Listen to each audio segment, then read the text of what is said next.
Hi, ఇక్కడ చూడండి. First కాలంలో ఫుల్ నేమ్స్ ఉన్నాయి, like first name, middle name, last name.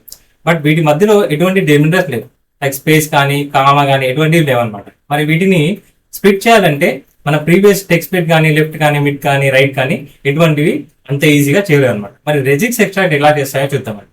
Like రెజిక్స్ extract లో ఒక ప్యాటర్న్ ఇవ్వాలి. లైక్ ఎలాంటి ప్యాటర్న్ అంటే regex extract. So first letter దీనిలో కామన్ గా ఫస్ట్ లెటర్ వచ్చేసి క్యాపిటల్ లెటర్. ఓకేనా, ఫస్ట్ అయితే టెక్స్ట్ ఈ సెల్ సెలెక్ట్ చేసుకోండి, comma. So first inverted commas లో మనం ప్యాటర్న్ ఇవ్వాలని అన్నాం కదా. సో ఫస్ట్ ఇన్వర్టర్ కామర్స్ లో క్యాపిటల్ లెటర్ అంటే లైక్ ఇక్కడ స్క్వేర్ బ్రాకెట్ ఇచ్చేసి A to Z, A hyphen Z ఇవ్వాలి. సో అదేం చేస్తుందంటే ఇన్వర్టర్ కామర్స్ క్లోజ్ చేస్తే ఒకవేళ capital letter first capital letter ఏది ఉందో అనేది అది ఎక్స్ట్రాక్ట్ చేస్తుంది. ఒకవేళ మనం ఏ టు జెడ్ ఇచ్చేసి దాని పక్కన ప్లస్ సింబల్ పెట్టామని అనుకోండి. ఓకేనా, ప్లస్ సింబల్ పెడితే క్యాపిటల్ లెటర్ తర్వాత ఎన్ని క్యాపిటల్ లెటర్స్ ఉంటే అన్ని వచ్చేసాను. బట్ క్యాపిటల్ లెటర్ తర్వాత కంటిన్యూస్ గా ఒకటే క్యాపిటల్ లెటర్ ఉంది కాబట్టి ఒకటే క్యాపిటల్ లెటర్ వచ్చింది. ఓకేనా, సో మరి దాని తర్వాత ఏం కావాలి, మనకు స్మాల్ లెటర్స్ ఉన్నాయి కావాలి. సో స్మాల్ లెటర్స్ ఉన్నాయి కాబట్టి ఈ ప్లస్ తీసేద్దాం. అంటే ప్రతి ఫస్ట్ నేమ్ కి, మిడిల్ నేమ్ కి, లాస్ట్ నేమ్ కి క్యాపిటల్ లెటర్ స్టార్టింగ్ అనమాట. ఓకేనా, మనం ఫస్ట్ నేమ్ క్యాపిటల్ లెటర్ అయితే మనం ఎక్స్ట్రాక్ట్ చేసాం. దాని తర్వాత స్మాల్ లెటర్స్ అంటే స్క్వేర్ బ్రాకెట్ లో ఏ టు జెడ్ ఇవ్వాలి.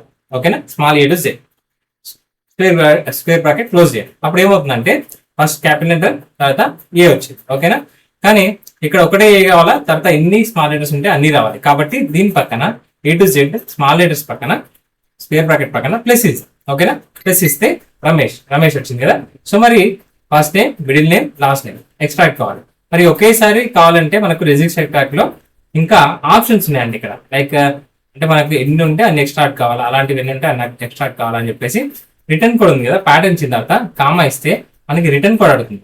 ఆల్ మ్యాచెస్ అని చెప్పేసి అడుగుతుంది. ఒక first match, all matches, capture group of first match అలా అడుగుతుంది. ఫస్ట్ మనకి ఆల్ మ్యాచెస్ అని కొట్టేస్తే చూద్దాం. ఆల్ మ్యాచెస్ కోసం 1 అని క్లిక్ చేయండి, 1 అని ఎంటర్ చేయండి, ఎంటర్ కొట్టండి. ఆటోమేటిక్ గా మనకి ఫస్ట్ నేమ్,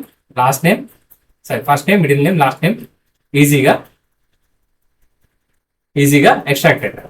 ఒకసారి దాన్ని కంట్రోల్ డి కొట్టేస్తే అన్ని కూడా ఆటోమేటిక్గా ఎక్స్ట్రాక్ట్ అవుతాయి. సో ఈ విధమైన ఎక్స్ట్రాక్ట్ అనేది మన అంత ఈజీగా ప్రీవియస్ టెక్స్ట్ కానీ, టెక్స్ట్ స్ప్లిట్ కానీ, లెఫ్ట్ కానీ, మిడ్ కానీ, రైట్ కానీ, ఇంకా కాంప్లెక్స్ ఫార్ములాస్ చేయాలి. బట్ రెజిక్స్ ఎక్స్ట్రాక్ట్ తోని ఈజీగా చిన్న ప్యాటర్న్ చేసి మనం ఎక్స్ట్రాక్ట్ చేయాలి. సో వీడియో కనుక నచ్చినట్టయితే లైక్, కామెంట్, షేర్ చేయండి. Thank you.